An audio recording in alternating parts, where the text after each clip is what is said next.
Shalom saudara-saudara yang dikasihi Tuhan.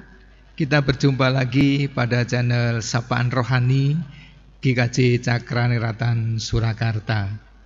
Saudara-saudara, pada hari ini kita akan merasakan sebagian dari firman Tuhan yang akan kita baca dari kitab Yeremia pasal 31 ayat 27 sampai 34. Namun sebagai ayat nas kita akan baca dari Yeremia pasal 31 ayatnya yang ke-34. Demikian firman Tuhan. Dan tidak usah lagi orang mengajar sesamanya atau mengajar saudaranya dengan mengatakan, "Kenalah Tuhan," sebab mereka semua, besar, kecil, akan mengenal Aku. Demikianlah firman Tuhan, sebab Aku akan mengampuni kesalahan mereka dan tidak lagi mengingat dosa mereka. Saudara-saudara dikasihi Tuhan, sebelum kita merenungkan firman ini, marilah kita berdoa. Tuhan, kami bersyukur pada hari ini Engkau berkati kami dengan kesempatan untuk kami bisa merenungkan sebagian dari firman Tuhan.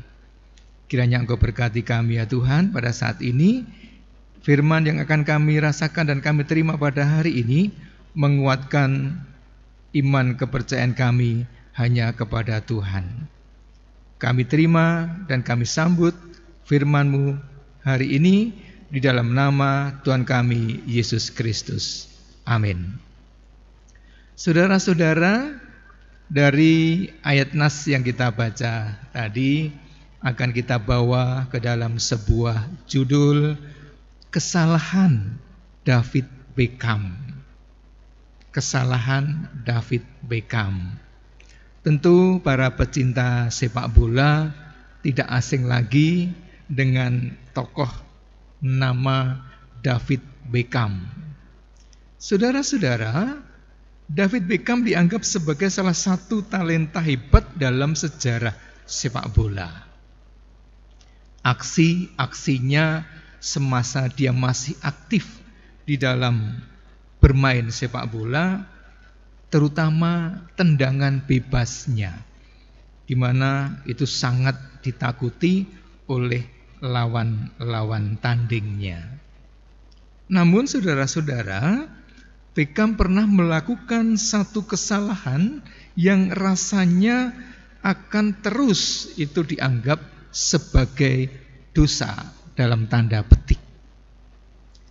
Yakni ketika ia membela timnas Inggris melawan Argentina pada Piala Dunia tahun 1998, di mana aksi tackle yang dilakukan ini berbuah kartu merah. Dianggap sebagai biang kegagalan lolosnya timnas Inggris ke babak 8 besar. Saudara-saudara, sungguh tidak enak apabila kesalahan kita selalu diingat, terutama diingat oleh orang-orang yang dekat dan yang kita percayai. Namun kita bersyukur saudara-saudara karena Allah tidak seperti itu. Berdasarkan nubuatan yang disampaikan oleh Yeremia, di dalamnya terkandung janji bahwa Allah akan mengampuni kesalahan dan tidak lagi mengingat dosa mereka. Janji yang terasa melegakan bagi kita. Karena ketika kita datang kepada Tuhan untuk memohon pengampunan, Allah tak hanya akan mengampuni dosa dan kesalahan kita, Tetapi Tuhan pun tidak lagi mengingat-ingatnya.